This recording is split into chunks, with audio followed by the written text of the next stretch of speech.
When somebody says dress for the job you want, not the job you have, they didn't expect you to maliciously comply to a crazy degree. We'll get to that in a bit, but first, you really want us to review your CD? From 97 to 2007, I worked for a music magazine. Besides my regular duties, I also did some writing. I had a monthly column, wrote the occasional editorial, and sometimes did CD reviews. We did between 3 to 5 reviews per monthly issue, but received over 20 CDs per week from indie artists. With so much to choose from, we had an unwritten policy to not trash an independent band. Major label releases were fair game. They weren't puff pieces. We would still be critical and point out areas that could be improved, but with so little space for reviews, we wanted to focus on the positive, rather than wasting it punching down on a local band. Many artists would call or email the editor to check on their submission, and if a review was forthcoming. She was always diplomatic, saying we get a lot of CDs and can only do so many reviews a month.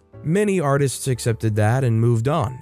Some were more persistent, but one band in particular just would not leave it alone. They called and emailed her constantly, and her replies got less diplomatic. She listened to the CD and flat out told them they did not want us to print a review.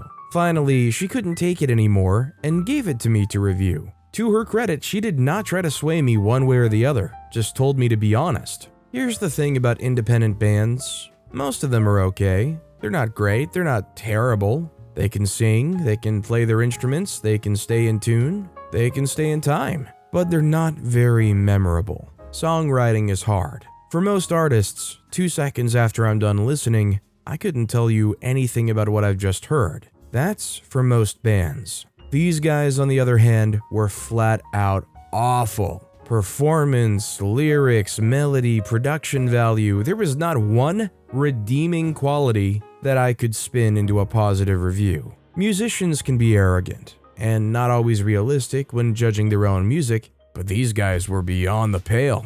I don't remember exactly what I wrote as it was almost 20 years ago, but it was definitely the most critical review of an indie band we'd ever done. I was honest and straightforward and tried to make suggestions for improvements. The editor let it run the next issue. The only feedback she got was a short email from them saying thank you when they learned the review was coming out, and nothing since. Thankfully, no other artist ever pushed like them, so that was the only time. If someone doesn't want to review you, there might be a reason. In a way, I respect them pushing so hard and actually managing to get that review. Even if they weren't the best band, they got that review and they got in there, and you know what? They didn't complain afterwards. I mean, yeah, they were that annoying buzzing bug in your ear, but really they accomplished what they were trying to do. Also, hi, I'm Steven, and if you enjoy awesome stories of malicious compliance, why not hit that subscribe button down below? That said, our next story is, you mean all of our patients don't have seizures? My bad. Once I worked for this lady who owned a home health agency and I was running it for her. At first, it wasn't that bad. Margaret liked me and had me doing a lot of things that maybe went above my pay grade, but I didn't mind so much because I was learning a lot and it didn't involve any direct patient care. In 2014, when I first started, she had an LVN named Nena. She and I got along quite well, and we were good work buddies. Sometimes patients would go to her office and she would shut the door. I don't know why she bothered to do that when it was obvious that she was admitting them. I wasn't exactly comfortable with that, because you're supposed to be an RN, but at least she was a nurse. After it turned into 2015 though, Boss M decided to put N out in the field, so I was the only one in the office. Shortly after that happened, M caught me on my break and said, "Hey, I need you to do me a favor. There's a patient in your office, and I need you to take his vitals and write down all his meds and put him in the system." I said, "Margaret, are you actually trying to get me to admit this guy? That is so far out of my scope of practice that I would lose my massage license and maybe go to jail." They say, "Oh, come on, you know you can do it. You have the knowledge and experience." I said, "You can try to flatter me all you want, but I'm not doing it. You're an RN. Why don't you do it so nobody else gets in trouble with the state?" She said, "Okay, I'll give you a $50 bonus for every one of those you do." I said, "Really? $50? Wow, okay then I'm in." I asked her how exactly I was to come up with diagnosis, though with no MD report. She said to just Google the meds and see what they're prescribed for and get the diagnosis from that. That is so illegal, I almost called my mom to ask her to put money in my commissary. So anyway, I did end up doing it that one time, but I knew I had to outsmart her for ethics' sake, or I would have been stuck doing those for the rest of eternity, and probably ended up with legal problems for $50 a pop. I had to do something, but I wasn't sure what that was. Finally, I decided to deliberately make an error. The patient said he was on gabapentin. I know what that is, and I also know why it's prescribed. It could be for multiple reasons, usually pain or anxiety. So I put down seizure disorder, the rarest problem it's prescribed for. When M saw what I'd put in, she started yelling at me, "You know that's for neuropathy," nerve pain. I said, "Well, I don't know that actually. There are a bunch of uses for gabapentin, and seizure codes pay more than neuropathy ones, don't they? According to the coding guide, they do. I know how important it is for you to make more money, right? And guess what? I noticed that more than half of our patients are taking that. So I went back and changed all of their diagnosis to say seizure disorder, and exported all of the corrected assessments to the state already. Aren't you proud of me?" Of course, I did nothing of the sort. She literally lost her wig and screamed, "Do you have any idea how many ADRs I'm going to get? It'll take forever. I'll have to have someone scan every last one of those records and submit them to Medicare. Meanwhile, they won't pay me," and yelling. I shrugged and said, "Well, I would probably estimate around 50 if the numbers add up." "Okay," she screamed. "That's it. I'll never ask you to do that again. And give me back that $50. I said, "Really? Oh no, are you sure? Oof, wow, I'm so sorry I messed up. My bad." I know she saw me laughing at her as I walked away. There were cameras everywhere, after all. Yeah, if there's one thing you definitely would not want to get caught up in, even for $50 a pop, it would be falsifying medical records and practicing when you don't have any reason to be practicing. Our next story is how to save money on travel. I was working as a consultant for a company in New Jersey. They had a branch in Reno, Nevada that I had to visit about once every 3 weeks. I booked my own travel arrangements and billed the client. After a couple of trips, I got a call from the client's bean counter. He wanted to know why I was flying to San Francisco. I explained that there were no direct flights to Reno. The quickest way was to fly to San Francisco, then to Reno. He had found a route, Newark, Chicago, Reno, that was almost $100 cheaper. I said I'd looked into that, but there was a layover in Chicago which made the travel time a lot longer. He replied that it was company policy to only reimburse for the cheapest fare. Okay. On my next trip, I found I could save almost $150 by making a stop in Dallas, but it increased my travel time by almost 3 hours. My contract specifically said I would bill for all travel time. The contract lasted about a year. For each trip, I searched for the cheapest fare regardless of the number of stops. I was paid for a lot of hours sitting in airports, saving the client money on airfare. Honestly, I'm willing to bet a lot of companies are happy about this. As long as you get to where they need you to go in time, they could probably care less about you sitting there for 3, 4, 5 hours in a layover. You think this for-profit business is gonna mind very much? This next story is anything but green? Okay, malicious compliance it is. I work in a law firm, but I'm not an attorney. One of my coworkers came back to the office after COVID restrictions ended, and her hair was red, crayon red. They never said a word to her about it. At any rate, I got bored and asked the office manager about a ruby red color. She didn't like it and said no, even though it was the same as the aforementioned coworker. But the managing partner said I could have anything but green. I'm sure he was joking, but I took him at his word and did a deep fuchsia color. Every time he sees me, he comments on my pink hair, and the office manager does quite frequently also. I know he hates it, but he's never come out and said that he hates it. Fast forward to now, I not only still color my hair the same fuchsia color, my son also purchased me several boxes of the color from Amazon. He calls it a contribution to malicious compliance. Schwarzkopf brand Urban Fuchsia if you're curious. There are now 2 other people who have taken the managing partner at his word and have come to work with hair color that's not found in nature. But it's not green. We figure that we're complying with his rule of anything but green. I just don't understand what all the pearl clutching is about as far as hair color and hair dye. even hairstyle, as long as it doesn't like poke you in the eye and hurt you,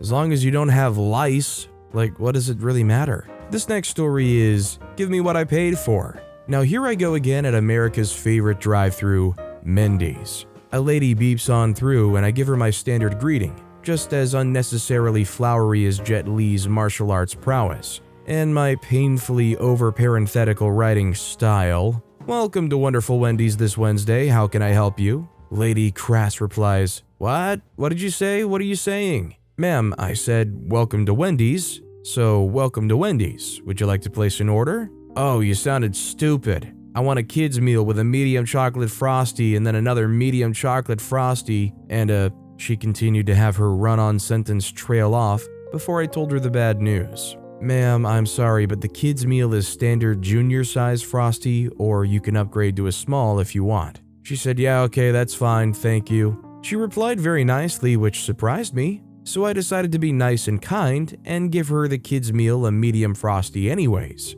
As snide and petty as I can get, I don't mess around with a kid's food. I'm nice to kids because they have an excuse for acting a fool. Foreshadowing. She came to that window livid. I honestly checked the screen to make sure she was the same person, like literally that livid. I expected to see Ashton Kutcher. It wasn't a long wait either. I hand out the kid's meal with her additional frosty, and Sage scowls through the payment process, pans them, looks at me while inching away. Then she stops abruptly. She backs up in the drive-thru, almost hits the car behind her, almost hits the wall, throws a frosty at me, spitting mad, literally. I freaking told you I wanted medium. I ordered the other one a medium. Give me what I paid for. Enter malicious compliance. Before I said anything, I took her medium frosty back, gloved and tossed it. I then gave her the small that came with her kid's meal. She got to see me pull a small cup out of a well-labeled easy-to-see cup holder. As we recently adjusted our frosty sizes, she saw her malicious compliance manifest in real time. As low stakes as it was, I loved it so much, especially when I realized this kid meal was clearly for her and her resting butch-faced companion. My companion stepped in and said what I was thinking.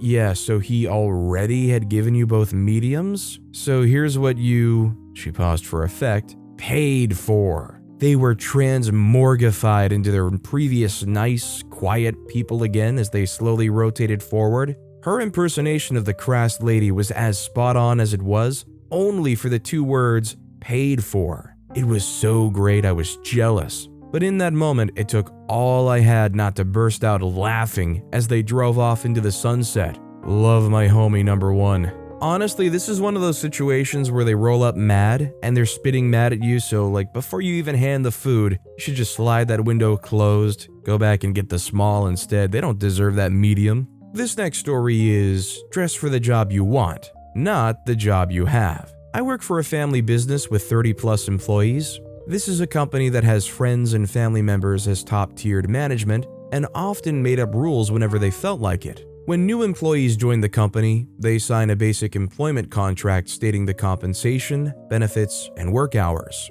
The company does not have a written code of conduct. One particular manager is a friend of the president. Let's call her Sally. Sally manages a team of 8 employees, including myself. We aren't allowed to make small talk while working, and we're required to let her know when we start taking our breaks and when we return from breaks. Sally interjects whenever a team member is asking another team member questions because Sally is a micromanager. Sally also makes us come to work early once a week for 30 minutes, unpaid, so that she can recap the previous week, and often uses this time to tell us what we're doing wrong. She made it clear that this weekly meeting is mandatory. During one meeting, she brought up expectations for continued employment at the workplace. No swearing, no talking bad about customers amongst ourselves, no personal phones on desks, no music during work hours, no talking to other departments unless it's work-related, etc. Then she brought up dress code. It's important to note that we've never heard of a dress code at work, and our jobs do not require face-to-face interactions with customers. Most of our dealings are via phones or emails. We may see a customer drop by once or twice a year. Most of the team members wear hoodies or long-sleeved t-shirts with jeans or leggings. I usually wear a simple top with pants with my hair neatly blow-dried. Apparently, that's not appropriate enough.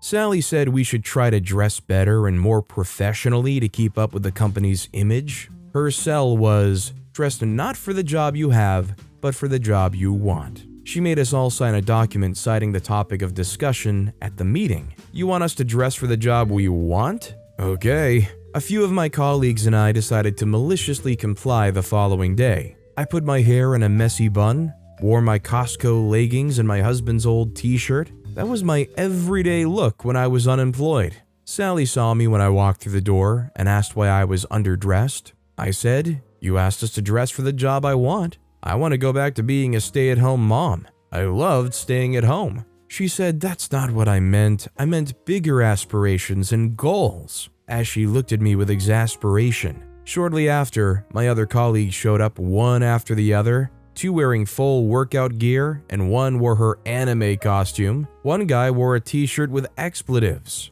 The president noticed and asked us if Halloween came early, and we told him what Sally said. I don't know what happened, but safe to say, there was no mention of any dress code since. I know it definitely sounds easy enough to say and another thing to actually follow up with it, especially if people are not following the loose general dress code guidelines. But I'd like to think if I was running a business like this, I would say just show up in nice enough clothing. Honestly, I don't even understand why blue jeans are considered unprofessional in a lot of places. Like, why does it have to be khakis? But with that being said, that's all the time we have for today. Now, if you want to hear another awesome malicious compliance story, check out that video on the left. Or if you missed my latest video, check out that video on the right. That said, I'll see you all next time with some more stories.